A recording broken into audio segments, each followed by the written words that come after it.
On my own कि अगर मैं फेल हो गई तो if you have to do something ना, you have to stand for yourself कि फाइनली मैं अपना कुछ कर पाऊंगी। जैसे ही मैं कॉलेज में मुझे हॉस्टल में डाल दिया, नाचने के लिए भेजे थे, being in a Indian society, वो नाइट शिफ्ट मांग कर रहे हैं तुमसे सजेशन, मेरी तो फट गई चार। Who are you to interfere my personal life? Corporate life is such a टट्टी लाइफ ब्रो। बेटी को जाने दे कि ना दे। Hi guys, this is Diya and I'm 21 years old. Welcome back to my vlog and this is my second vlog. मुझे यार बहुत मज़ा आता है आप लोगों से बातें करने में। तो आज हम बात करने वाले हैं कुछ मेरे पास टफ की कि कैसे मेरे साथ हादसे हुए हैं और कैसे मैंने कैसे मैं दिल्ली आई हूँ। तो I tell you about my experience that how I came from a very small city from Delhi and I am living on my own. तो हम बहुत सारी बकचोदी करेंगे, लेट्स गेट स्टार्टेड। यार तो मेरे साथ ना ऐसा था कि जब मैं स्कूल में थी तो भाई मैं मेरे से पढ़ाई-वढ़ाई नहीं होती थी, ठीक है? बट मेरे को एक डर रहता था यार कि अगर मैं फेल हो गई तो? तो आई वाज़ लाइक कि मैं पढ़ती थी बट मैं इतना पढ़ती थी कि मैं एवरेज स्टूडेंट मैं टॉप करने के लिए कभी नहीं पढ़ पाती थी, ठीक है? तो हमेशा से back bencher, average student. But वहाँ पे मेरे को अगर कोई चीज़ अच्छी लगती थी, मैं बहुत ज़्यादा इंटू डांस में थी। तो मेरे को ऐसा लगता था कि भाई मुझे इसी में फ्यूचर बनाना है, मुझे इसी में करियर बनाना है, मुझे सब कुछ इसी से करना है। 12-13 साल की थी तो मैंने डांस स्टार्ट किया था। बट यार मेरे शहर में अपॉर्च्युनिटी ही नहीं थी और सपोर्ट भी नहीं मिला वैसा कि कि मैं उस लाइन में जा सकूँ। देन मैंने सोचा यार कि मैं दिल्ली जाऊँगी। स्कूल खत्म करके एनी हाउ मैं निकलूँगी इस घर से, क्योंकि इस घर में कुछ नहीं होने वाला है और मैं घर पे कुछ भी नहीं कर पाऊँगी because I have lot of capabilities but I can't do it. तो भाई मतलब तुम सोच नहीं सकते हो कि मेरे पेरेंट्स ने कितना बवाल किया था कि मैं दिल्ली ना आऊँ। मैंने कितना हाथ जोड़े, मुझे जाने दो, मैं करके आऊँगी कुछ ये वो। भाई झूठे-झूठे सपने दिखाए मैंने कि मैं ये ऐसे पढ़ूँगी, वैसे पढ़ूँगी और जबकि मेरे को डांस के लिए आना था। ठीक है, फिर किसी तरह एनी हाउ मेरे पेरेंट्स एग्री हो गए कि भाई चलो ठीक है। बट सच में यार बहुत लड़ना पड़ता है। If you have to do something ना, you have to stand for yourself. उसके बाद फिर मैं जैसे-तैसे करके भाई दिल्ली आ गई, ठीक है? मैंने सोचा था कि कॉलेज लाइफ बहुत अच्छी होगी, हम जाएँगे अब फाइनली, फाइनली मैं अपना कुछ कर पाऊँगी। जैसे ही मैं कॉलेज में आई मुझे हॉस्टल में डाल दिया गया। मतलब ऐसा ऐसा टाइम होता है कि it's okay to be in hostel, but वो आपको बाद में पता चलता है कि आप हॉस्टल में जैसे स्कूल से हम निकलते हैं तो बाद में हमें पता चलता है कि स्कूल लाइफ अच्छी थी। ठीक है? तो वैसे ही मेरे को अब पता चलता है कि हॉस्टल लाइफ ठीक-ठाक थी, but I was so stuck in the hostel. इतनी रिस्ट्रिक्शंस भाई साहब, इतनी रिस्ट्रिक्शंस कौन करता है यार? पहले माँ-बाप के रिस्ट्रिक्शंस, उसके बाद सब रिश्तेदारों के रिस्ट्रिक्शंस, उसके बाद फिर भाई अपना हॉस्टल का रिस्ट्रिक्शन। फिर कहीं बाहर जाना हो तो पहले वार्डन की परमिशन लेनी है, फिर वार्डन किसी और की परमिशन लेगी, फिर वो किसी और की गार्ड की परमिशन लेगा, उसके बाद guard, let me correct, it's guard, guard की परमिशन लेगा। उसके बाद मेरे पापा को कॉल जाएगी और बोलेगी आपकी बेटी यहाँ पे जा रही है और आपको आपकी बेटी को जाने दें कि ना दें। उसके बाद फिर मैं जाऊँगी। तो मैंने सोचा भाई लेट इट बी, मेरे को कहीं नहीं जाना है और मेरे को हॉस्टल से निकलना है because PG is more better than hostel. तो फिर पीजी गई मैं किसी तरह, मैंने फिर से मनाया-वनाया, पीजी गई। उसके बाद फिर मैंने डांस अकेडमीज़ जॉइन भी की। उसके बाद 1-2 महीने में छूट-वूट गई, मतलब कुछ हो नहीं पा रहा था ढंग से। इट वाज़ लाइक इधर-उधर हो रहा है, जैसा सोचा था बिल्कुल नहीं हो पा रहा था। फिर सेकंड ईयर स्टार्ट हुआ। सेकंड ईयर स्टार्ट हुआ तो मैंने सोचा यार मैं डांस सोसाइटी में जाऊँगी। तो डांस सोसाइटी में मैंने ऑडिशन दिया एंड मैं सेलेक्ट हो गई, which was very fun, very fun. मतलब डांस सोसाइटी यार वन ऑफ द सबसे अमेजिंग मोमेंट था मेरी लाइफ का। देन उसके बाद मैं किसी तरह छुपा-छुपा के, क्योंकि मेरे मम्मी-पापा अलाउ नहीं करते थे कि कि हमेशा नाचते रहो, घर का क्या होगा, तुमको हम नाचने के लिए भेजे थे। तो this is the things that is happening actually in the Indian culture, ठीक है? तो जब हम कोई प्रोफ़ेशन को प्यार करते हैं ना, तो ऐसा होता है, ठीक है? और यही नहीं, माँ-बाप खुद से नहीं बोलते, ये रिश्तेदार जो होते हैं भाई साहब घुसे रहते हैं यार। आपकी बेटी ये कर रही है, आपकी बेटी वो कर रही है, ऐसे कर रही है, वैसे कर रही है। हाँ, हाँ, हाँ, माँग कौन रहा है तुमसे सजेशन? कौन माँग रहा है सजेशन? भाई साहब मुझे समझ नहीं आता यार, मतलब फ्रॉम एनीवेयर, कौन माँग रहा है सजेशन? मैंने नहीं माँगा है। मुझे जिससे माँगना है सजेशन मैं माँग लूँगी। तुम अपने सजेशन अपने पास रखो। समझ नहीं आता। मतलब it's a very simple thing कि तुम अपने बच्चों पे ध्यान दो। दूसरों बच्चों पे क्यों ध्यान देना है? बट नहीं, मुझे तो घुसना है। मुझे तो मज़ा आता है और लोगों को मज़ा आता है भाई जलाने में। सब कुछ अपडेट सारे जाएँगे, ऐसे होता है। तो आई वाज़ लाइक भाई यार मैं इरिटेट हो गई। मैंने कहा चलो ठीक है यार कि मतलब एक पॉइंट आया ना कि मैंने छोड़ दिया डांस, छोड़ दिया बिकॉज़ नहीं हो पा रहा था यार, इतना ज़्यादा पता है क्या होता है ना, जब हम प्रोफेशन से प्यार कर रहे होते हैं, काम से प्यार कर रहे होते हैं, तो we need some of the mental peace. अगर हमारा मेंटल पीस ही नहीं सही होगा तो हम कंसंट्रेशन कैसे कर पाएँगे? बट मेंटल पीस भाई इतना खराब हो गया कि आई वाज़ लाइक छोड़ो, कोई बात नहीं। उसके बाद मेरी मम्मी बोलती है तुम घर आ जाओ। From nowhere she is like, ये बहुत ज़्यादा लगा दिया है पैसा-वैसा एंड सब कुछ बहुत ज़्यादा खर्चा हो गया है, तो अब तुम वापस घर आ जाओ। अब मैंने बोला अब मैं क्या करूँ यार? देन मैंने ठान लिया था यार कि मैं इतनी मुश्किल से घर से निकली हूँ, मैं घर तो नहीं आऊँगी, ठीक है? क्योंकि मेरी मैं डांस सोसाइटी में, तो मेरे को अटेंडेंस वगैरह फ्री की मिल जाती है, तो जुगाड़ होता है, इतना अ, अटेंडेंस मिल जाती है, सब लोग कहते हैं। BTech, I don't know about the BTech, but मैं बीबीए करी हूँ, तो इतना प्रॉब्लम नहीं आती थी मेरे को। तो फिर क्या हुआ कि मम्मी बोलती है, "आ जाओ।" अब मैंने सोचा यार कि अब मैं क्या करूँ? मुझे तो नहीं जाना, तो मैंने बोला, "नहीं, मैं तो नहीं आऊँगी, आप लोग कुछ भी कर लो।" तो बोली कि, "ठीक है, पैसा नहीं देंगे।" अब मैंने बोला अब मैं क्या करूँ? अब जब पैसा ही नहीं रहेगा, जब मैं पीजी का रेंट ही नहीं दे पाऊँगी, तो मैं कैसे, मतलब how will I do it? How will I manage to be, you know मैं कैसे रहूँगी? मेरे पास तो कोई दोस्त भी नहीं है जिससे मैं माँग लूँ और वो दे दे, और मैं कहाँ से दूँगी अगर मैं माँग भी ले रही हूँ तो। There is a lot going. तो मैंने क्या किया, मैंने एक दीदी है मेरी, उनसे बात किया, रेफरेंस ढूँढा और मैंने जॉब करना स्टार्ट कर दी। और मैंने घर पे बोला that I am doing internship and मेरे को 2-3 घंटे देने पड़ते हैं दिन के। मतलब मैंने प्रॉपर झूठ बोला, ठीक है? और सिर्फ जॉब नहीं किया मैंने, नाइट शिफ्ट। मेरी जॉब थी नाइट शिफ्ट एंड मैंने ये बोला कि मेरे को दिन में 2-3 घंटे निकालने पड़ते हैं इंटर्नशिप के लिए एंड मुझे इतना पर्टिकुलर स्टाइपेंड मिलता है, ठीक है? But I was doing a job in night shift in US process because मेरे को डे शिफ्ट में ना नहीं मिल रही थी, बिकॉज़ एज़ अ फ्रेशर और बीइंग नो एक्सपीरियंस ग्रेजुएट भी नहीं हूँ, तो मुझे नहीं मिल रही थी डे शिफ्ट। नाइट शिफ्ट मेरे को ऐसे ही एनी हाउ मिली रेफरेंस से।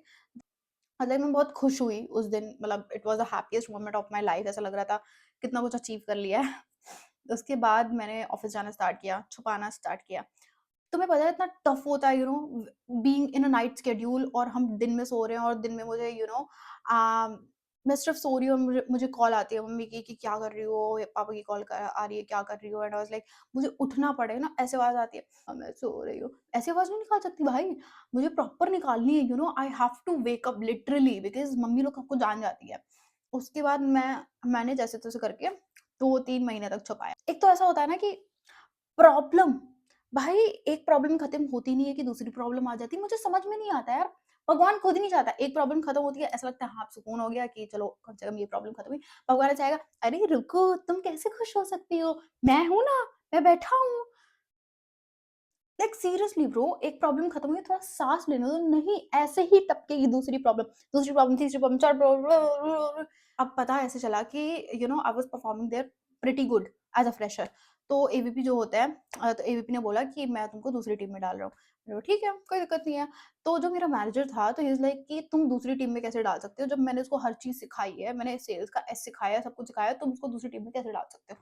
उसने मेरे से बदला लेने के लिए कि मैंने, मेरा तो कोई कसूर ही नहीं था भाई, मैंने तो सिर्फ़ हाँ कहा। अब वो कह रहा है कि तुमने हाँ क्यों कहा? मैंने बोला सर निकल गया सर, मैं क्या करूँ? तो फिर ही वाज़ लाइक, अब क्योंकि मैं रेफ़रेंस से गई थी, याद आया, तो फिर उसने मेरी मम्मी का नंबर निकाला एनी हाउ और मम्मी को कॉल करके उसने इतना बुरा-बुरा बोला, ओह माय गॉड! भाई एक तो मम्मी को कुछ नहीं पता था, ठीक है? अब मम्मी को कॉल किया और मेरी मम्मी ऑलरेडी ही भड़की हुई रहती है भाई। कोई भी जाके, मतलब अगर तुम बोल रहे हो ना कि आपकी बेटी ये कह रही है, वो मान लेगी। अरे थोड़ा तो विश्वास रखो, थोड़ा तो, मैं खुद का कमा रही हूँ, खुद का कर रही हूँ, खुद थोड़ा तो विश्वास रखो, बट नहीं, दूसरों को मान लेना फट, फट, फट, फट, फट। उसके बाद फिर पहले पता चलता है कि मैं फुल टाइम जॉब कर रही हूँ, पहला झटका, दूसरा झटका, भाई मैं नाइट शिफ्ट कर रही हूँ, ठीक है? क्योंकि being in a Indian society, वो नाइट शिफ्ट कर रही है लड़की, ओह माय गॉड! कैसे? इट इज़ सो अनसेफ, ऐसे होता है, रिश्तेदारों को अगर पता चल जाए, इट इज़ सो अनसेफ, आपकी बेटी नाइट शिफ्ट कर रही है। वेरी रॉन्ग, नहीं करना चाहिए था। ब्रो, मैं जॉब ही तो कर रही हूँ। यार I know my safety, I know in which company I am working, I know कि मैं किस टाइम पे जा रही हूँ, किस टाइम पे आ रही हूँ। तो तुमको वरी करने की कोई ज़रूरत नहीं है, रिश्तेदारों को वरी करने की कोई ज़रूरत नहीं है। और सबसे, पता है सबसे बड़ी बात गुस्सा तब लगती है, योर रिश्तेदार विल जज यू, इट्स ओके, ठीक है? जज कर लो, कोई बात नहीं। तुम माँ-बाप को बता रहे हो, तुम बता लो। बट तुम्हें पता तो होना चाहिए कि मेरी लाइफ में if you have not seen my struggles, if you have not seen my hard work, if you have not seen my my weakness, if you don't know my strength, weakness, any of the thing, then you are not eligible टू talk to my mother like that. How you judging me? Bro, if you don't know my life कि मेरी life में क्या चल रहा है, मेरी life में कितने स्ट्रगल्स चल रहे हैं, मैं क्या-क्या कर रही हूँ, कैसे-कैसे कर रही हूँ, कैसे खाना खा रही हूँ, कैसे रह रही हूँ, कैसे रेंट निकाल रही हूँ, तुम कैसे ऐसे लगता है सब कुछ मतलब हम इतना स्ट्रगल कर रहे होते हैं, इतना सब कुछ क्रिएट कर रहे होते हैं कि हम ये करेंगे, वो करेंगे, सब कुछ मैनेज कर रहे होते हैं भाई साहब। एक तो साला खाना भी खुद बनाओ, कपड़े भी खुद दो, मतलब रहो भी अकेले, रेंट भी खुद निकालो, और फिर शौक है तो उसमें भी सोचना पड़ता है कि ये ले कि नहीं ले, महँगा तो नहीं है, सब कुछ सोचो। उसके बाद ऐसे खराब कर देते हैं रिश्तेदार लोग। ऐसे बता देंगे पेरेंट्स को, ऐसे भड़का देंगे और 1 सेकंड में, एक सिर्फ चुटकी में सब कुछ खत्म। I was like why the hell! मैं कभी-कभी सोचती हूँ यार कितना अच्छी होती लाइफ अगर ये रिश्तेदार नहीं होते लाइफ में। अरे अपने काम से काम रखो ना। उसके बाद भाई माय मैनेजर इतना ही नहीं, यहाँ पे स्टोरी रुकती नहीं है। मेरे मैनेजर ने मम्मी को झूठ बोला। नाउ ही इज़ लाइक उसने ये तक बोला कि your daughter is a chain smoker, your daughter is a गांजा एडिक्ट, ठीक है? मेरे को पता भी नहीं था ये होता क्या है ब्रो। एंड ये सब बोला उसके बाद यही नहीं, यहाँ पे भी नहीं रुकती है। कैमरे से वीडियो निकाल के, ठीक है? I was sitting there in a team and sitting there in a team normally and he said देखो यहाँ पे कोई लड़की नहीं है, there is only boys and मतलब हर चीज़ लेके जो सच नहीं था वो सब भी भड़का दिया। और मुझे कॉल आती है दूसरे दिन और मुझे पता चलता है ये कि ऐसा-ऐसा हो गया है और सीधा कॉल नहीं आती है। मतलब तुम सोच रहे हो कि अगर तुम्हारे माँ-बाप को ऐसा कुछ कोई बोल दे और मतलब तुम्हारा माँ-बाप ऑलरेडी भरोसा नहीं करता है तुम पे, अब और बोल देगा तो अब क्या होगा भाई? मेरी तो फट गई चाट। मैं कैसे क्योंकि मैं गलत नहीं हूँ, बट मैं एक्सप्लेन कैसे करूँ? क्योंकि अब मेरे पास एक्सक्यूज़ेज़ नहीं है, अब मैंने छुपाया तो वो आके अट जाएगी कि भाई तुम नाइट शिफ्ट कर रही थी, तुमने बताया नहीं, तुमने ये नहीं किया, तुमने वो नहीं किया। फिर उसके बाद दूसरे दिन मेरे माँ-बाप दिल्ली आ गए। भाई आई वाज़ सो मतलब एक तो मैं बहुत इम्पेशेंट हूँ भाई, मुझे गुस्सा बहुत आता है। But on the same time I was shocked, I was disappointed with my self, I was मतलब इतना ज़्यादा चलने लगता है ना दिमाग में, इतने ज़्यादा आप अपने आप को सेल्फ डाउट में चले जाते हो कि आपने इतना क्या गलत कर दिया कि दुनिया तो भाड़ में गई, रिश्तेदार तो भाड़ में गए, बट सबसे ज़्यादा तब खलता है जब पेरेंट्स भी नहीं समझ रहे होते हैं। उसके बाद मेरे को गुस्सा लगी, फिर मैंने बोला ठीक है, I will go with you, I will come with you home, but मेरे को एक बारी ऑफ़िस जाने दो, मुझे सुनाना है एबीपी को। मैं गई, मैंने एबीपी को सुनाया, मैंने गाली-वाली दी और मैंने बोला, "who are you to interfere my personal life?" जो कॉर्पोरेट वाले होते हैं ना, जो देख रहे हैं ना मेरा वीडियो, भाई कहते हैं ना सब प्रोफ़ेशनल लाइफ, पर्सनल लाइफ अलग होनी चाहिए। हम प्रोफ़ेशनल लाइफ, पर्सनल लाइफ को मिक्स नहीं करते। मिक्स हो जाती है, वो हो जाती है, लोग कर देते हैं और मिक्स होके ऐसे भाई I will say because corporate life is such a टट्टी लाइफ ब्रो, इतनी टट्टी लाइफ है। मुझे लगता था हाँ, मैं शॉर्ट वोट पहन के जाऊँगी अपना अच्छे से जॉब करूँगी, लैपटॉप में ऐसे-ऐसे करूँगी। Sucks, everything sucks. Just kidding, no I am not kidding, everything sucks really. Okay, then उसके बाद मैं गई और फिर मुझे बोले वो काम डाउन है। वो मुझे बोल रहे हैं कि you are a good performer and आपको मैं वर्क फ्रॉम होम देता हूँ। तो फिर आई वाज़ लाइक बहुत ज़्यादा मामला शांत हुआ, सीईओ वगैरह ने भी मतलब समझाया वगैरह मेरे को। देन उसके बाद फिर मामला शांत होके I was going home. Obviously मैंने जितनी मेहनत की सब बर्बाद हो गई। मैं स्टे करना चाहती थी दिल्ली में बिकॉज़ मैं अपने ड्रीम्स पूरा करना चाहती थी, सब बर्बाद हो गया 1 सेकंड में, ठीक है? उसके बाद मैं वापस आ गई। वापस आने के बाद वर्क फ्रॉम होम किया मैंने 2 महीना एंड 1 महीना में बहुत अच्छा गया, इंसेंटिव्स वगैरह भी मेरे आए और तब मैंने फर्स्ट बार अपना आईफ़ोन लिया था, जिसे मैं अभी शूट कर रही हूँ and I was so happy और उसके बाद मेरे को पता चला that I have much more capabilities. उसके बाद फिर भाई 1-2 महीने 3 महीने बीते एंड दे वर लाइक कि आपकी परफॉर्मेंस थोड़ी डाउन हो रही है। परफॉर्मेंस मेरी डाउन होने लगी बिकॉज़ यू नो घर पे सारी चीज़ें सब कुछ मैनेज नहीं हो पाता है। तो मेरी परफॉर्मेंस डाउन हो गई। उसके बाद फिर बोलते हैं कि आप ऑफ़िस आ जाओ, ठीक है? अब मेरी सैलरी 7 को क्रेडिट होती थी वहाँ पे, ठीक है? 7 को क्रेडिट होती थी एंड दो उन्होंने मेरे को बताया 30 को, हाँ। 30 को मेरे को बताया कि आप 1 या 2 तारीख को आ जाओ, 1 या 2 अक्टूबर में आ जाओ एंड देन उसके बाद आपकी परफॉर्मेंस यहाँ पे हो सकता है अच्छी हो जाए। तो अब मैं क्या बोलूँ यार, मैंने रिक्वेस्ट तो की बट उन लोगों ने माना नहीं। नाउ व्हाट हैपेंड इज़ कि भाई अब तो मुझे जाना पड़ेगा। अब मैंने 1 महीना घिस के काम किया, मुझे अपनी सैलरी तो चाहिए। अब मैंने सोचा यार मेरे को जाना है।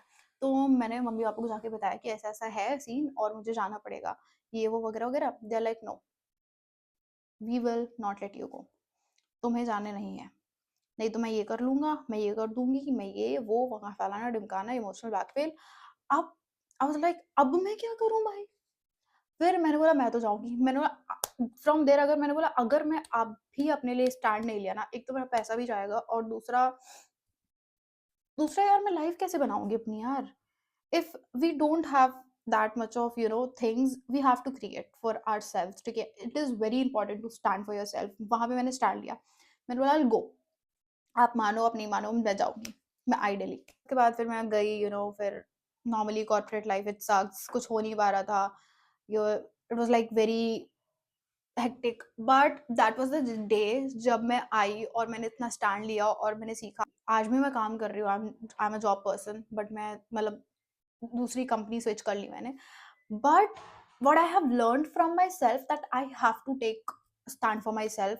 सो आई टेल यू गाइस कि अपना स्टैंड खुद लेना सीखो भाई। किसी को घंटा फ़र्क नहीं पड़ता है तुम्हारे बारे में और सबसे ज़्यादा तुम्हें रिश्तेदार ही जज करेंगे, सबसे ज़्यादा वो ही कान भरेंगे। दुनिया पूरी लगी हुई है तुम्हारे पीछे कि तुम्हें नीचे खींचे एंड सब बर्बाद कर दे। बट मैंने एक ही रेज़ोल्यूशन सोचा है 2025 में मैं वो सब कुछ करूँगी जो मुझे करना है। मुझे 2026 में रिग्रेट नहीं होना चाहिए कि यार मेरे अंदर ये स्किल्स थी या ये टैलेंट था और मैंने नहीं किया। इट डज़न्ट मैटर कि तुम्हारे पास कोई भी टैलेंट है, इट डज़न्ट मैटर मैं यूट्यूब पे व्लॉगिंग कर रही हूँ, इट डज़न्ट मैटर कि तुम कंटेंट क्रिएशन में जाना चाहते हो, इट डज़न्ट मैटर कि तुम्हें डांस करना है, सिंगिंग करना है, फोटोग्राफी करनी है, तुम आर्ट में अच्छे हो या everything has a big path and अगर आप उसे छोटे-छोटे चीज़ों के फॉलो करते हो। अब लोग बहुत सारे होते हैं ना, बोलते हैं कि मेरा एक ही गोल है, मुझे उसी गोल पे फोकस करना है इसलिए मैं ये कर रहा हूँ या ये कर रही हूँ, ठीक है? बट उस एक गोल को भी अचीव करने के लिए ना तुम्हें कितने छोटे-छोटे स्टेप्स चढ़ने पड़ते हैं एंड मैं यही बोलूँगी यार especially to everyone yaar, if you're a boy, if you're a girl, take a stand for yourself because it's very important, it is very important। India society हमारी नहीं समझती है, ठीक है? And we are not allowed to do many things but do whatever you want and यार हम लोग को नहीं पता यार एक की लाइफ कब तक है और हम मेंटल ट्रॉमास में झेलते रहते हैं। Even I used to overthink a lot. जिस चीज़ में मुझे मज़ा आता है मैं वो करूँगी, ठीक है? तो इट्स वेरी इंपॉर्टेंट कि आप मज़े करो ज़िंदगी में और बहुत सारा मज़ा करो। आई थिंक ये व्लॉग ज़्यादा लंबा हो जाएगा तो मैं डेफ़िनेटली बहुत सारी चीज़ें हैं वो नेक्स्ट व्लॉग में बताऊँगी and I love you guys. I will से one more time that love yourself, do whatever you want and हो सकता है मैं थोड़ा ज़्यादा ज्ञान दे रही हूँ बट इट इज़ इम्पोर्टेंट यार, it is important. The journey to love my self and I am loving it bro, I am loving it.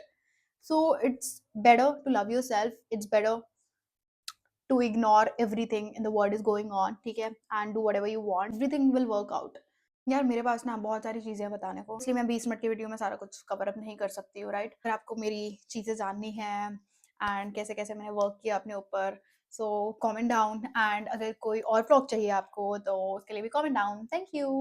That's it for the day. Bye bye loves.